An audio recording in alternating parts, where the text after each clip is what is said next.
Welcome back to Missing. I am Tim here today with Lance. Lance, how are you today? Doing fantastic today, Tim. After we spoke with our guest, we became a little bit smarter, a little bit more aware of crime and crime prevention. Hope everyone out there is doing just as well as I'm doing. And Tim, I don't want to prevent you from telling us how you're doing. Oh, well, thank you. I am doing great here today. Thanks a lot for asking. And yeah, we have a fantastic guest today. His name is Michael Arntfield, and he is from Canada, and he's written books, and he's on TV, and he spent about an hour with us. He also is on the board of directors at the Murder Accountability Project, and you can check out what they're doing at murderdata.org. It's already been a resource that we have used here at Crawlspace Media for years. Make sure to check that out, but also check out his books. We speak a little bit about one of his books called Murder City. We also speak about his latest book, How to Solve a Cold Case, which I'm currently listening to, and it's great so far, Lance. He really is a great writer, and although he is a criminologist, a professor at the University of Western Ontario, a London police officer for 15 years where he served as an officer and a detective, he's been utilized as an expert on numerous networks, including the Peacock Network, ID Discovery, A&E, HBO, the Oxygen Network, the list goes on. And I have to say, I was a little surprised at how intimidated he was by us. It took a little while for him to get the jitters out, I feel. Well, I'm not sure if that wasn't the read I had on it. Oh, okay. But anyway, he is great. Make sure you check out his books, and I hope you really enjoy this conversation with Mr. Michael Arntfield. And before we get to Michael, we're going to take a quick break for our sponsors. Stick around. Thanks to our sponsors, and now we're back to the program. Welcome to the podcast, author Michael Arntfield. How are you today? Good to see you guys. Glad we could make this work out. Yeah, for sure. We had reached out to you a few weeks ago, and you were busy, and you said circle back. And for the first time in my life, I paid attention to a notification that I had set weeks ago to circle back with you. You're traveling. You took time out of your day to join us. Thank you. Thank you. And for those who don't know who you are, would you mind giving a little bit of your background? Okay, so I was a police officer and detective in Canada for just over 15 years, during which time I got a PhD in criminology and published some research. I'm now a tenured professor at Western University. I've published 12 books and several dozen peer-reviewed journal articles and encyclopedias. I'm on TV fairly regularly, Discovery ID, Oxygen, Peacock, the NBC streamer, regarding some true crime series. I'm a director of the Murder Accountability Project in Washington, D.C., which is absolutely fascinating work we're doing. Your listeners can check it out at murderdata.org. We built the most comprehensive homicide data set in North America. It is publicly searchable for researchers and for investigators. I've got my own podcast called Suspect Zero. I co-host with a true crime teacher in the U.S. there, and I have some other stuff sort of on the go. That's sort of the short version, boys.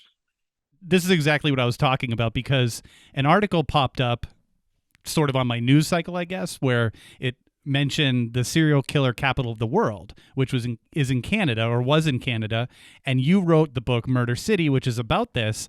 But then you find out about the Murder Accountability Project, which has been a resource for us and some of our colleagues for a long time. So just those two things alone, just super impressive.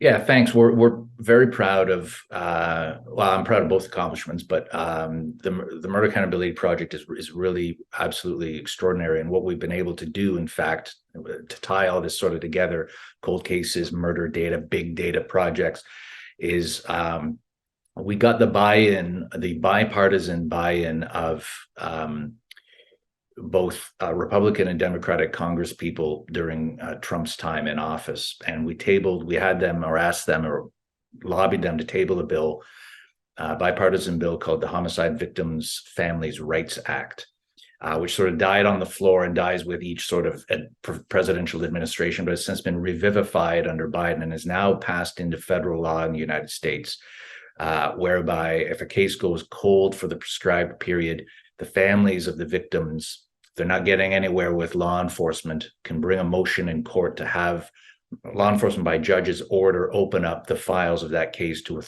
an approved third-party agency, whether that be a investigative journalist, whether that be a sanctioned group like the VDOC Society or the N8 group in the UK, or the Murder Accountability Project for that matter.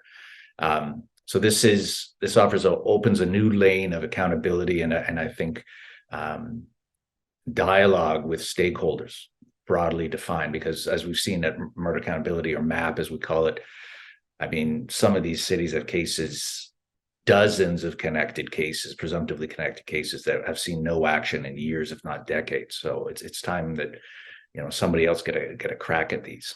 Where does your inspiration to do this come from? I guess it goes back to being a cop and not liking things unresolved.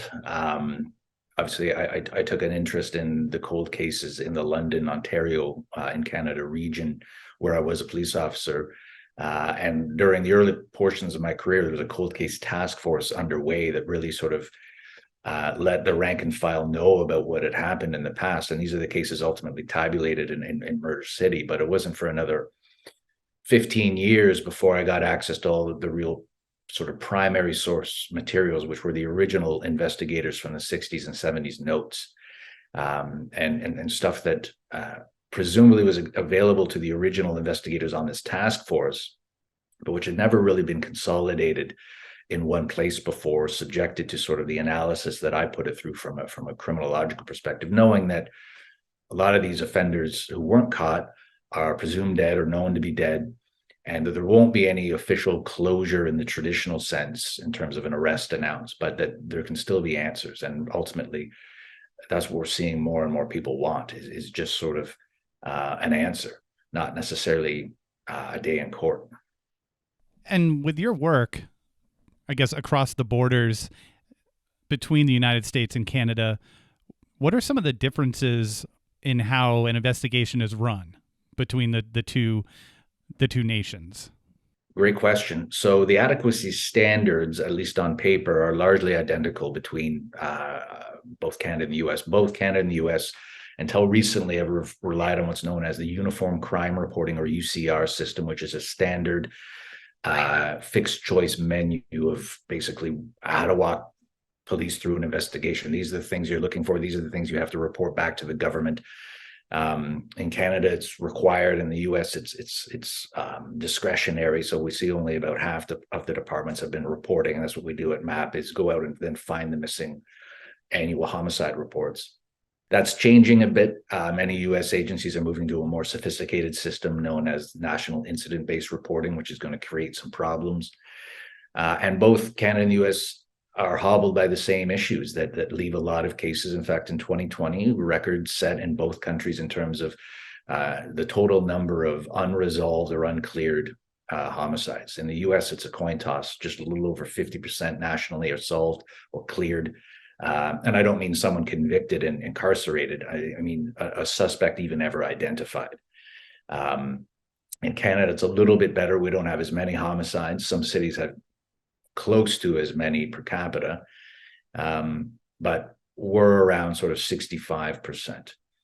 The main difference between the two is in the U.S., and you guys are investigators and journalists, you'll know this, freedom of information legislation is taken seriously. This is what we rely on at Murder Accountability to get access to these records. In Canada, it's a big joke. They'll find a way to deny access to this information, even to homicide scholars such as myself. So I've tried to build a Murder Accountability Project Canada, and I've tried to scrape some of the basic granular level case information that you see in the hundreds of thousands at murderdata.org. And I've been denied outright under the pretext that even though all of these murders are stripped of identifying information, that if I were to publish or make available all these tens of thousands of murders, somebody could hunt and peck, and based on the date and based on the cause of death, go and identify who the victim was. And therefore, by publishing that or allowing that to be published, the federal government is breaching that decedent's or that murder victim's privacy, if you can believe that nonsense. So this is what we're dealing with up here, pushing a boulder up a hill just to try to get some public accountability. Whereas in the US, good or bad or otherwise, you can't hide these investigative steps or missteps that the police take. And it's for that reason that we're able to build out this massive resource. It's a huge undertaking. And Tim asked a question that mine is going to be a little bit similar, but I'm going to go further back in your past. He said, what, I guess, to the effect of what's your drive? And you had said that being a police officer, you don't like seeing things unresolved. Was there something that happened even further back in your life that was unresolved that you put into your work? Well, there's sort of a multiplicity of things interacting. So before I was a police officer as a child, one of the cases that ended up being the subject of that task force in the late 90s, and then ultimately one of the key cases I examined in Murder City, was the kidnapping and murder of a 9-year-old boy in the neighborhood where I grew up, and it was never solved. Is before my time, but I walked the same path to school as he took. We went to different schools, but in a weird set of logistics, I had to walk to his school to catch a bus to my school because it was there was limited enrollment in the school. So I had to walk to the school he went to and walked his same path because he had he lived would have been my neighbor. So this became a local boogeyman story in an otherwise pretty sedate, middle class Canadian Main Street neighborhood and classic suburbia. And the fact that he was never caught led obviously every family and every kid to wonder, is this person still out there? Are they still living in the neighborhood? It was ultimately years later that I realized, in fact, he moved out shortly after that, but he had other victims, not in that immediate area. But there was little question who did it. And this information now was made available by dint of these notes, whereby his name was never publicly released, but he was doggedly pursued by the lead investigator in the 60s through to the early 70s, and ultimately left town to shake this guy off. And now we see that there's other victims in the city where he moved next that maybe they're linked to him, maybe not, but certainly the MO matches. And this is all information that would have been nice to know years earlier, obviously, but such is the nature of cold cases, in that they take on a life of their own and a certain lore of their own when people aren't provided with any information, including and we're seeing this more and more, especially with cold cases. Police aren't necessarily releasing the name of the offender, but they'll at least allay the public and say the person of interest in these cases XYZ is now deceased, so you can rest easy, which is a bit of a cryptic way of doing it, but I can think off the top of my head 3 cases in the last sort of 24 months that have used that way of trying to assure the public without compromising the sort of secrecy and integrity of the investigation. Why aren't more cases solved? Yeah, great question. So if you look at the graph at murderdata.org, you can look at, since the implementation of the Uniform Crime Reporting System in 1929, it has been the clearance rate, as we call it, has been steadily declining. And then there's a couple of years where it drops off a cliff. So, I mean, the decline is precipitous, but is consistent. And then all of a sudden it's very sharp. 2016 was a key year. 2020 was another key year. And nobody really knows why. I mean, some cynics would say, well, a lot of these clearances back in the 40s and 50s were probably wrongfully accused people or what, however, there were fewer murders, so they were solving more of them.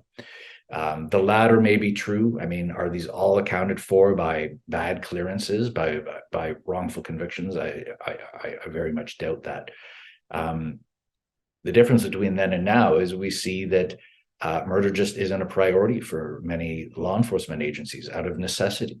I mean, I'm not going to advertise some of these cities, but when you have 18 shootings a weekend, last week's case goes cold pretty quickly.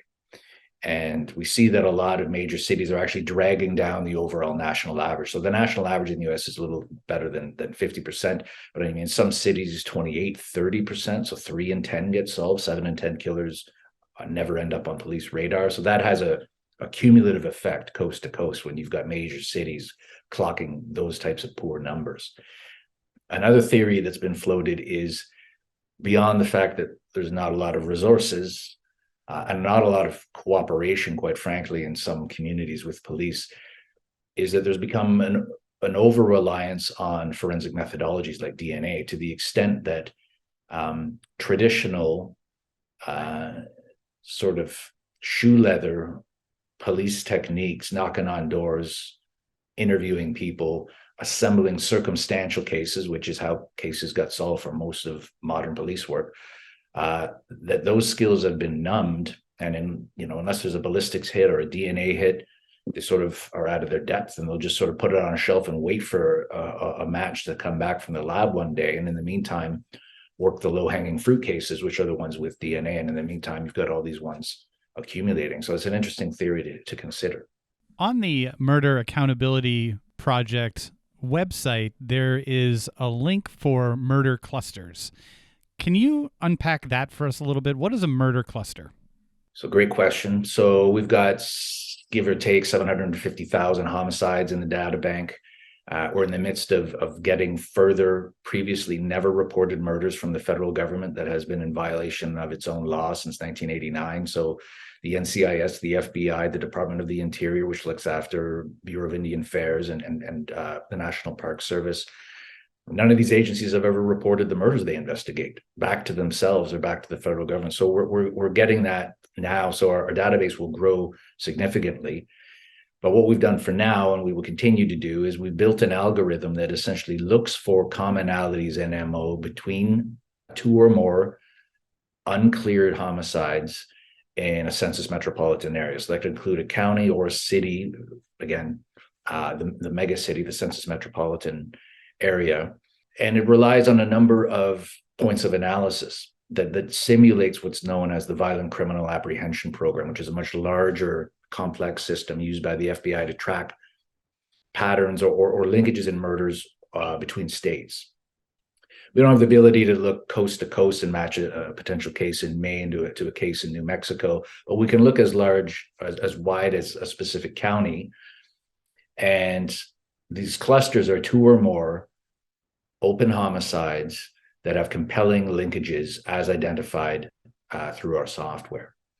And there's some notable ones. We alert police agencies in these areas of the existence of the cluster, and we've had mixed results. There's a task force in Chicago right now. It's the subject of a documentary on ID called The Hunt for the Chicago Strangler, looking into 51 connected strangulation murders since 2000 that our software identified. We identified two other patterns in Cleveland, Ohio that, again, action to task force led to an arrest. Only one charge was ever laid, a brutal charge, but we're satisfied this individual is responsible for many more crimes, and they've since stopped. In Gary, Indiana, which was the first cluster identified, they largely ignored the pleas of our chairman, Tom Hargrove, outright. Said, we don't have a serial killer problem. This is junk science. And then lo and behold, a short time later, Darren Dion Van was arrested in a neighboring community and confessed to all the murders, or most of the murders, in Gary, Indiana, identified by our software, and took police around to where the bodies were located of other cases, or showed them what he had done. And again, it's consistent with what we had found. So had they listened to us, and mind you, this is the first example of the algorithm being used in real time, several other women likely, including his final victim, who was murdered in a neighboring community of Hammond, Illinois, would still be alive today.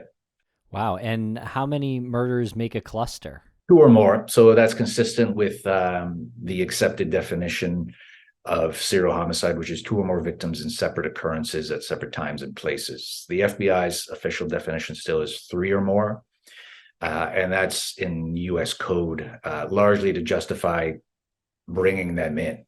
Again, most investigators, so that's a bureaucratic definition, whereas an operational and a criminological definition is two or more. You don't need to wait for the third for a pattern to be deemed to be established.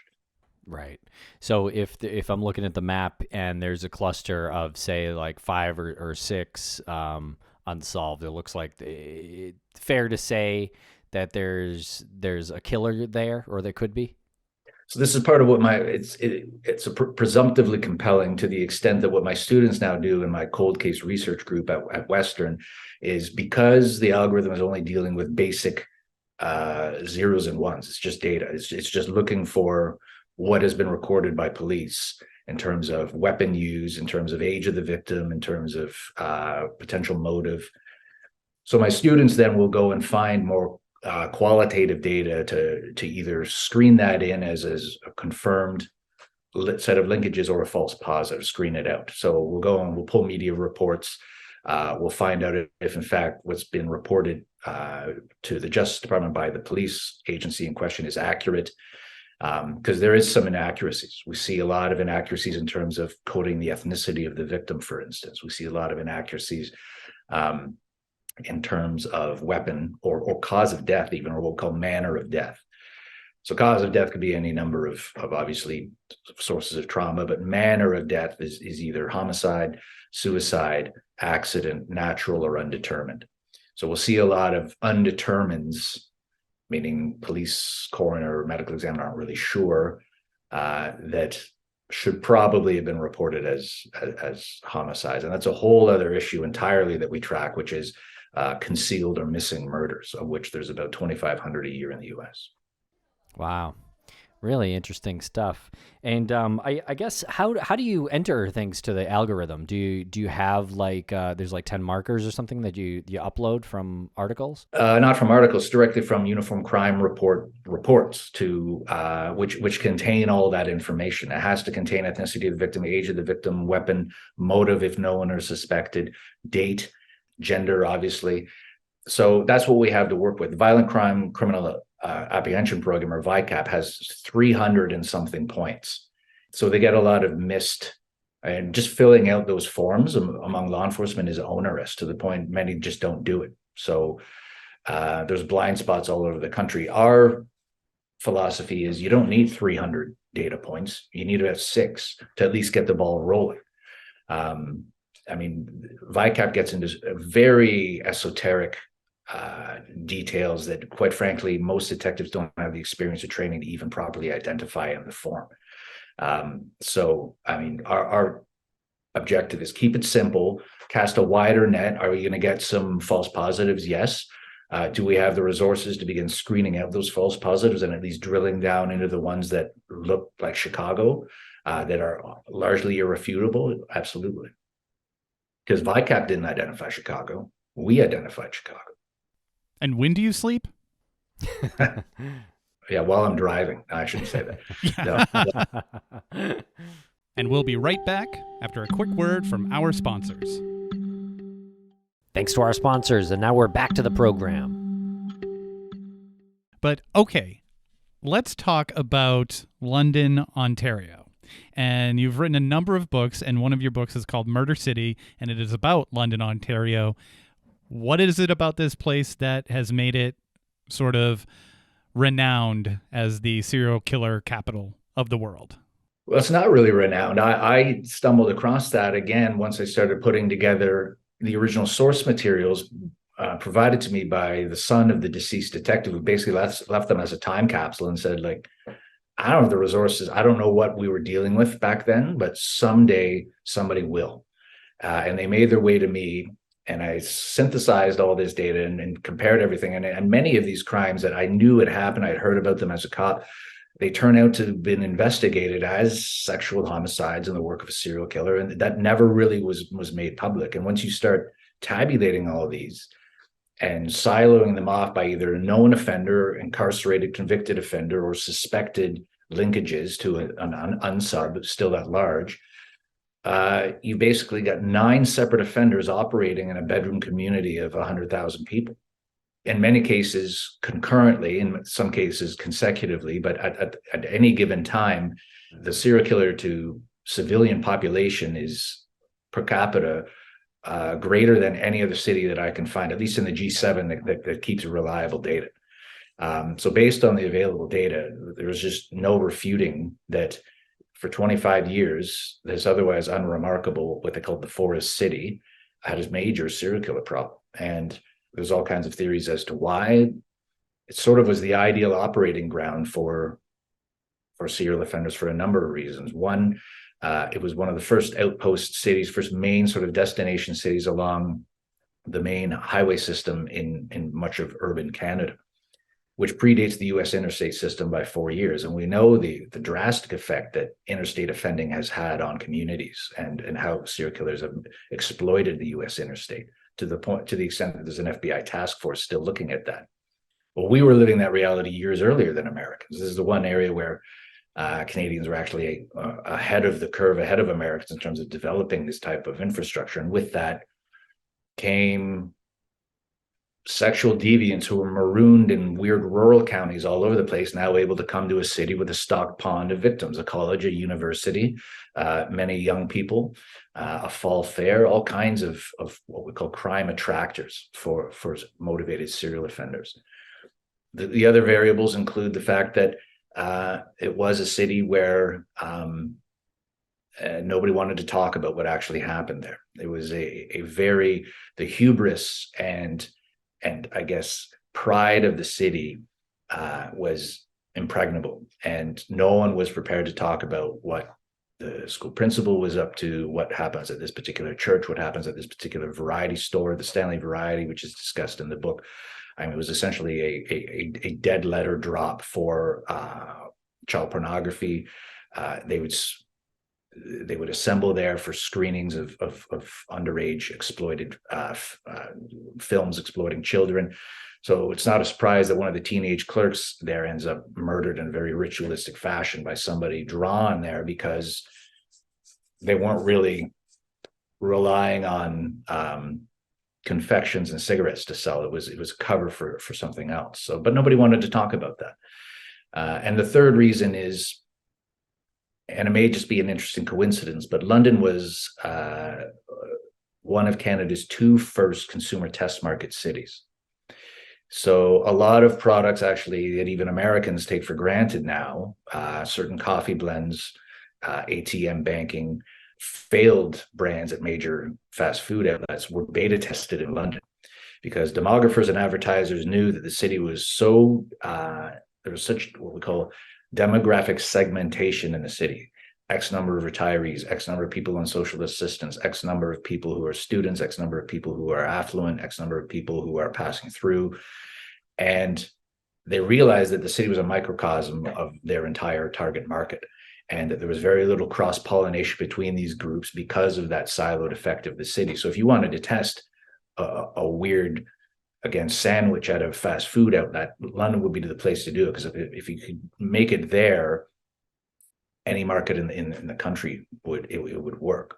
So it's just a weird coincidence that you have London as a destination city for demographers and advertisers to test new products because of its social balkanization, you could call it. And for the same reason, serial killers thrive in that environment. The two have to be correlated. It's incredibly fascinating. And when you are looking into this and you make the decision that you're going to write a book and do a lot of research on it, this is a 25-year period from 1959 to 1984. So who's the first person someone like yourself will reach out to get the most accurate information possible? When you have, again, primary source material, so talking to people is what we would call, from a research perspective, unless this is somebody who's lived experience, so they're a direct eyewitness, they're typically secondary sources, people who have heard things, people who have done their own research and have insight, but they're not the original unfettered source material. In this case, the original true primary source, Dennis Alsop, the detective who shouldered most of these 29 murder cases in one way or another, is deceased. So the next best thing are his contemporaneous notes, as we say, his diary entries, his duty book logs, his teletypes to other police agencies asking for help, reports that drawn up for the senior brass asking for more time and detailing who all the killers are. And who all the victims are and how they're connected, using, again, the limited terminology of the time. This is before we understood really even what made these people tick. But he's grappling with the best clinical language that he can to try to raise the alarm with his superiors that this is not just business as usual. These are not just personal cause homicides. They've got what, to use his words, a sexual psychopath, which to see that show up in a police report in 1968 is like 20 years ahead of its time. And it's interesting. So he's talking to the right people, and these are some of the people who were living that I would then follow up with, one of whom, unfortunately, is not still alive, and I would have liked to talk to, was a professor of theology at the university where I am now, who was deemed in the day to be something of an expert on occultism and I guess, demonology. And he was consulted, if you can imagine this today, by a senior police detective because of the ritual nature of some of these child murders, showing him photos saying, like, are we dealing with a satanic cult in London? Is there a disordered sort of black mass sacrificial nature to some of these crimes? Because they were highly ritual and hadn't been really seen before in Canada. And again, now we know, looking at other similar cases, we have, again, the toolbox to make sense of these, but they had absolutely no frame of reference at the time. So he ends up going to somebody almost straight out of, William Friedkin's The Exorcist, or the Blatty novel before that, just out of desperation. Wow. And how many serial killers were operating in London? At least 9, 6 confirmed based on arrests. One identified posthumously through DNA. He was already dead and buried. They exhumed him. But at least another 3 who offended either twice in London, or I'm absolutely certain began in London and continued their crimes elsewhere. And at least one of these, or 2 of them, one from 1968, one from 1956. So before actually this problem began. So this is sort of the bellwether murder that began the trend in 1956, the murder of a 6-year-old girl.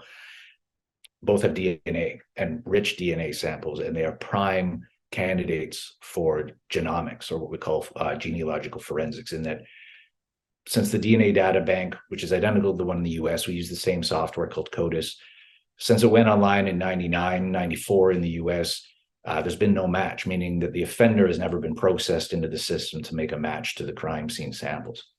So this is where genomics comes in. Instead of looking at just convicted offenders, let's look at the entire population through their family trees. And I'm confident that both these cases can be solved, and my theory is proven correct pretty quickly if the police were so inclined. And of these serial killers that were active during this time, I mean, all of their crimes are tragic and heinous, but were there ones that you were researching that just stood out as particularly depraved? Well, they all are, but there's 3 sets that are particularly disturbing. One involves transportation of the victims for long distances post-mortem, and then elaborately concealing their bodies, which is correlated strongly with sadism. There's a great deal of satisfaction that the offender gets from depriving the family of an answer and a burial.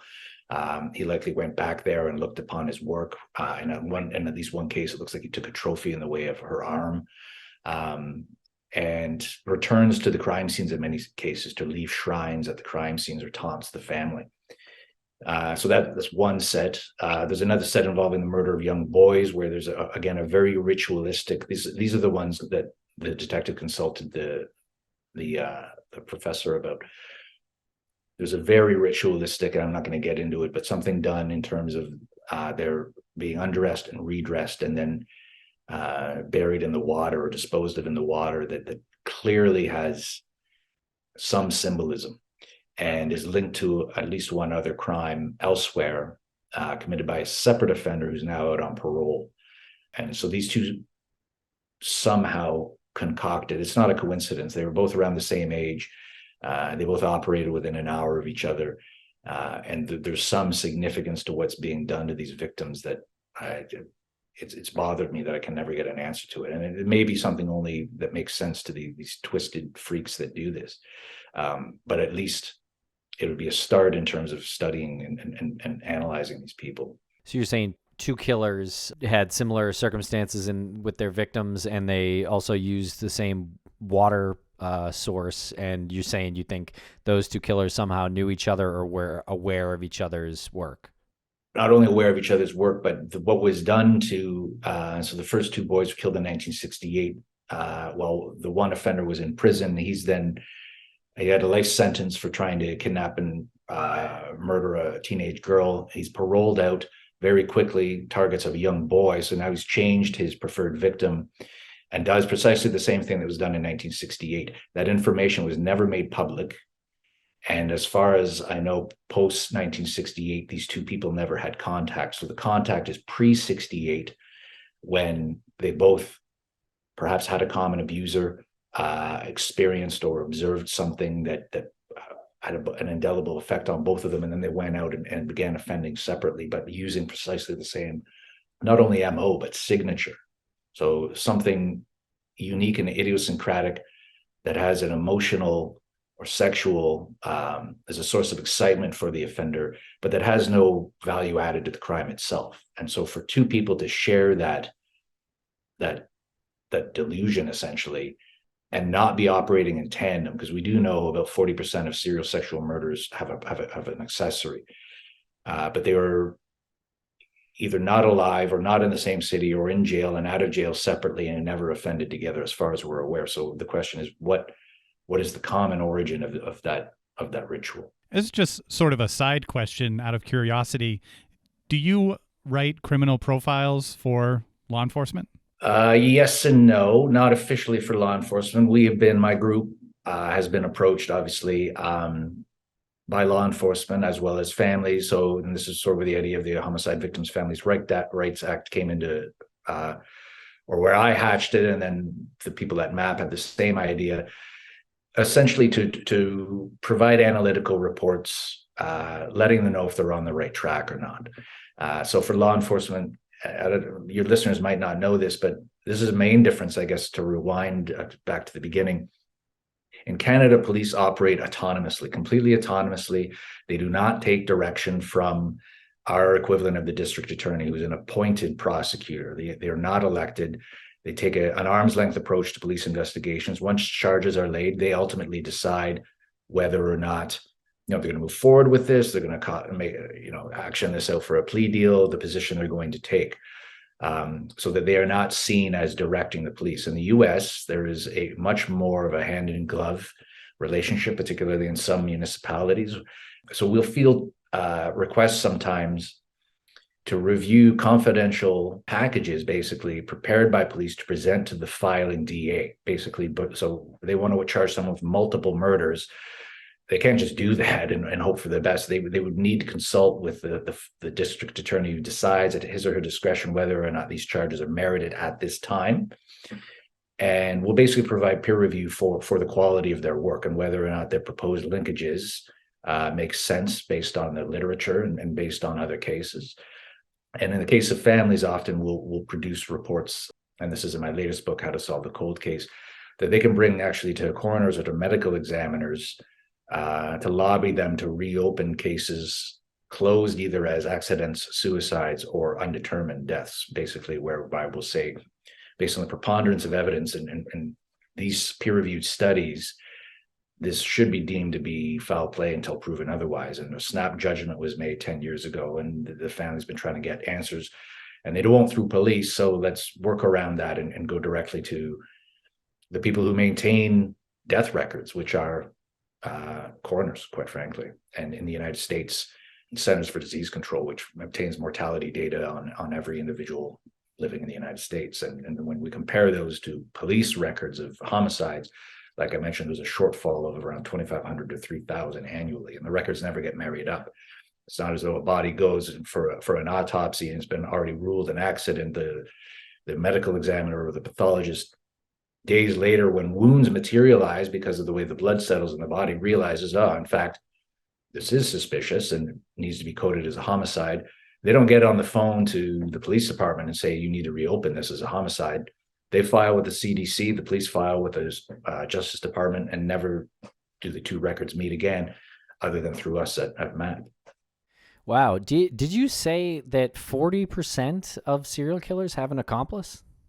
Approximately. Yeah, this has been well studied by a mentor of mine named Dr. Eric Hickey, who, if you've seen the Dahmer series, the Jeffrey Dahmer series on Netflix, they'll talk at the end about his brain being in the custody of faculty at CSU Fresno. He is the one who had custody of the brain and conducted many, many interviews with Dahmer. We learned a great deal about homicidal necrophiles from those interviews, to the extent that we catch them faster now, and those interviews have probably saved lives.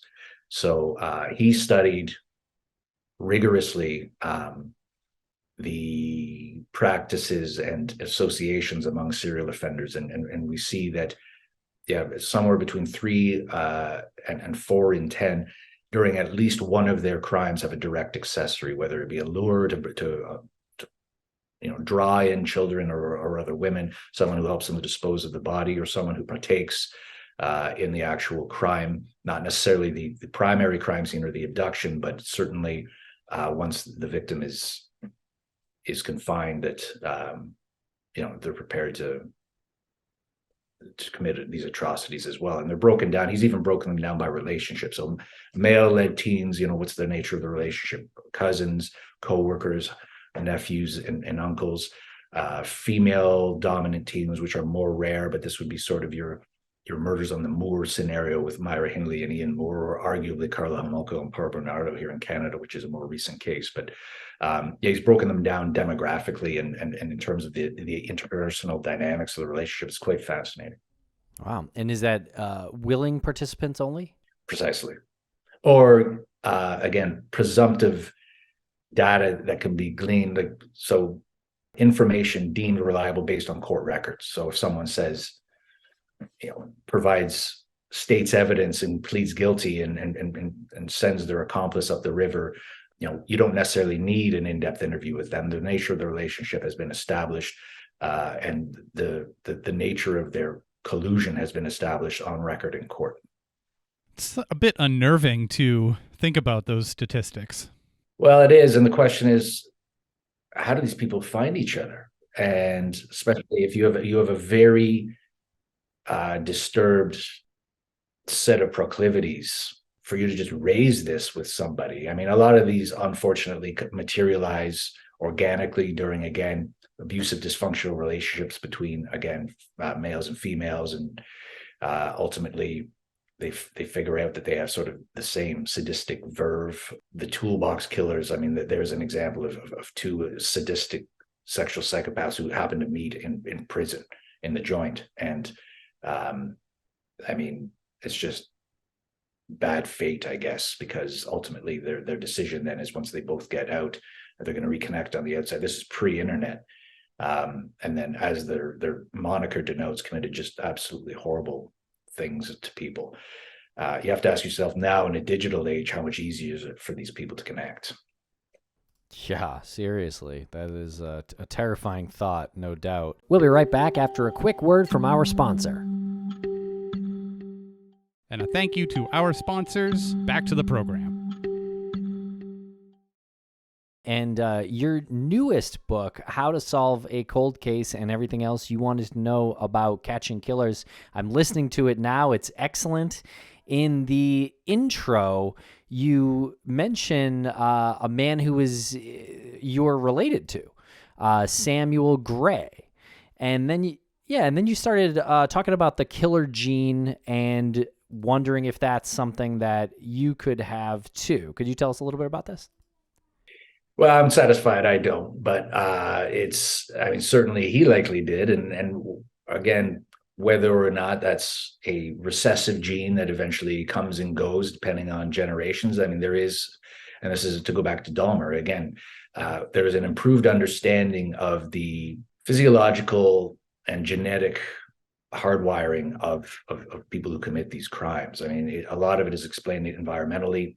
As I explained in the book, many of these offenders had certain common characteristics in their childhood that certainly had a formative effect on their willingness to commit these crimes, and on a disordered relationship between intimacy and violence and humiliation. But there's also people who endured those conditions and don't commit these crimes. So I think we're looking at a little bit of column A, column B.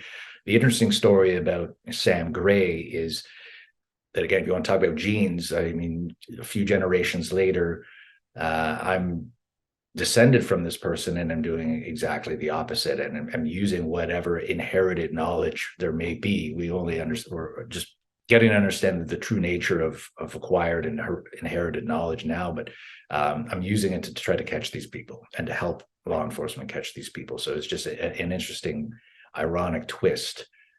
And then was a sort of a jump off point to in that introduction section, a bunch of interesting stories that you wouldn't think are connected.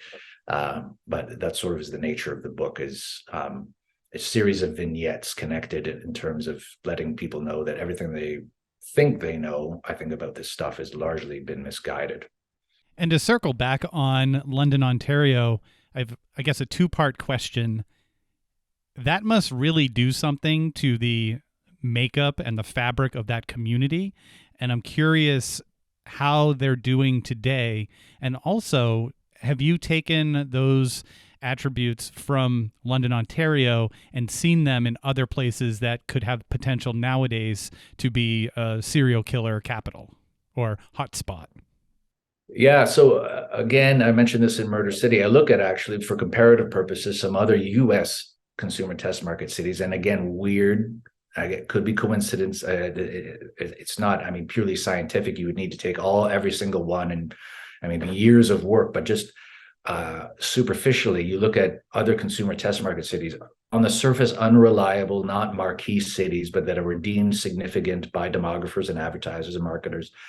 And again, really weird trends, including well-known serial killers. And it's just, these municipalities have certain common characteristics. Let's just say that. That doesn't mean that they're necessarily causal, these underlying, again, demographic, socioeconomic issues, but there's some common characteristics that suggest they have certain things in common. Now, London today obviously has a whole different set of problems, not unlike what you see on the evening news every night. It's an older city, Great Lakes city that has been ravaged by addiction and homelessness and depopulation, and at the same time, repopulation with people who are just continuing and perpetuating what the earlier issue was. Horizontal urban sprawl, writ large, interior areas, historical areas, marginalized areas left to cave in, to the extent that, I mean, I don't know what a prosperous future looks like for much of the city. The one good thing to come out of this period, and again, it's a sign of the times that it's now extinct, because I got a combination of indifference and apathy and I guess technology, you must have some version of this in the US, but in Canada, it's known as the Block Parent Program. And by the late 60s, these murders of children had become so prevalent, stranger abductions that are incredibly rare statistically, but in London, we're stock in trade, it seems, on a weekly basis. Either near misses, I get emails from people who grew up during this period all the time, near misses, attempted abductions, again, many of which weren't reported because the parents didn't want, didn't want a police cruiser at the house taking a report. So that'd be embarrassing. So better let that person continue to operate in your neighborhood. So Block Parent was a program whereby a group of basically a local service club, or a group of local service clubs, designed these placards that could be put in the bay window of each house. And if you as a child were being followed, that sign denoted that there was a parent home, given the time, typically the wife or the mother of the house at home in the day, and you could run there and make unannounced entry to seek sanctuary in that house if you were being followed by somebody, or someone was trying to get you.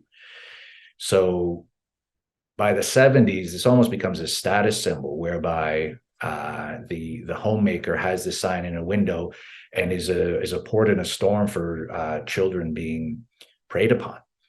And it seems to have worked, because these offenders obviously continued to operate, but the number of snatchings on the street of children seemed to drop off. And we'll never know, because it wasn't rigorously studied, and you can't quantify the number of crimes prevented. But it seems to have certainly at least allowed the community to galvanize, recognize there was a problem, and allow neighbors to start talking to each other again. I have no idea. Do you have any idea, Tim, if something like that exists here? No. That's remarkable. So did I hear that right? So you can put a little notification in your window, and if you're a child and you feel like you're in danger, that can be a safe haven. Yep. So schools would train children as part of, again, you get your school bus safety training, you get your don't talk to strangers training. They're trained as this is the sign to look for. And I mean, when I was a cop, this was still I started as a cop, this was still a big thing, to the extent that there was a police officer's job, full-time job, was assigned to screening applicants to be block parents, because they would have to go to the house, make sure, okay, this place actually suitable for one or more kids to seek refuge here? Who else lives here? Obviously, your standard criminal record check, fingerprint checks, credit checks, stuff like that. But there's enough people interested in this program that was a full-time job, was just managing and administering the program. And it was, I mean, a tremendous grassroots crime prevention and outreach program. And I'm ballparking here, but I want to say by 2011, it was maybe 2014. Because while researching the book in 2014, I was still able to access their archives. So they were still semi-operational, but as of 2015, 2016, defunct. No one interested in doing this stuff anymore. And, do you really need to run to somebody's house when, you've got a smartphone by age 9? You can just call 911 or take their photo. So sign of the times. Yeah, I can see that. I feel like it also has this, maybe had this unintentional community building to it as well. Well, it did, to the extent that people wanted into the program and saw its value. And like I said, it had a certain, not that this was, I think, the motive of the original people, but it had a certain, sort of like being your neighborhood watch leader, I guess. It sort of it situated you sort of as the voice of authority, or as a role model on your block. And I mean, that kind of social capital in suburbia goes a long way. Not to, again, be cynical about why this program started, but you can see how it grows legs and it becomes something more than just an acute public safety initiative, which is how it began under obviously emergency circumstances. Well, what's next, Michael? What's your next book about? Good question. I'm going to let the tide wash over on this latest one. That was writing that during the pandemic, and going through the editing process during the pandemic was difficult. The conclusion, the epilogue, deals with the new face of crime post-pandemic. And if there's anything I'm motivated to write now, it's probably a book on that. And that's going to take some time to begin researching or continue researching. I mean, I've got some ideas, but I'm going to have to, starting with the murder rate in 2020. So sky-high homicides in cities that saw 30 years of progress become undone in a matter of months, and the lowest national clearance rate since reliable statistics on this started being kept in 1929. Well, when that book is ready to be promoted, you are more than welcome to come on to talk about it. And I absolutely love the fact that we can work in this industry and know people like yourself who is so passionate about trying to do the right thing and close these loopholes and tie up the loose ends and bring some sort of closure. But what's equally refreshing to me is how much science you put into it, how much of a effort you put into saying, here are the statistics and here's why this happens, and here's, going way back now, here's how, this thing started this. And getting that history is, I feel, really important for the listener, because it's not just something that happens in a vacuum in one place. There's a genuine reason why these crimes happen. And if you can get close to that answer, you can get close to maybe preventing them in the future. So it comforts me to know that you exist in this world. Well, thanks. And on the topic of statistics, again, statistics are a double-edged sword. They should be taken with a grain of salt sometimes. And that's, again, where we come along to try to close the loop or tie up loose ends, because they can be misleading. I saw some charlatan on the news the other day saying, this is all propaganda about that crime is out of control in America. And in fact, last year there was, or in these 10 cities, there's fewer murders than there have been recorded in the last 20 years. Okay, well, why those 10 cities? Why were those 10 cities cherry-picked? Number two, we know that 60% of police departments, if you're relying strictly on FBI data, don't report to the FBI. UCR is a voluntary program. So you should be going to murderdata.org to get your real numbers, because everything else is largely a forecast of not a historical weather record. It's a forecast of the approximate number of murders. And then we still know that it's not accurate, because none of these federal agencies have ever reported their murders back to each other. And we've got two agencies saying, and I won't name them, but let's just say the two most mythologized federal agencies on television, say they can't tell us how many murders they've had because they're still on paper. And in the one case, their records management system, which is based in DOS, you can't search by case type.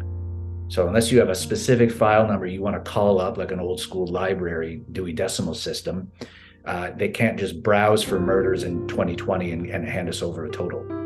So we'll probably never know.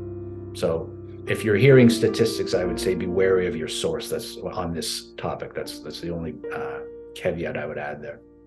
Cool. Yeah, absolutely. Good point. That's good. Well, thank you so much, Mike, for spending some time with us here today. We are a bit smarter now, and we really appreciate your time and work. All right, guys, thanks for having me on, and good luck with the program. We'll see you again soon.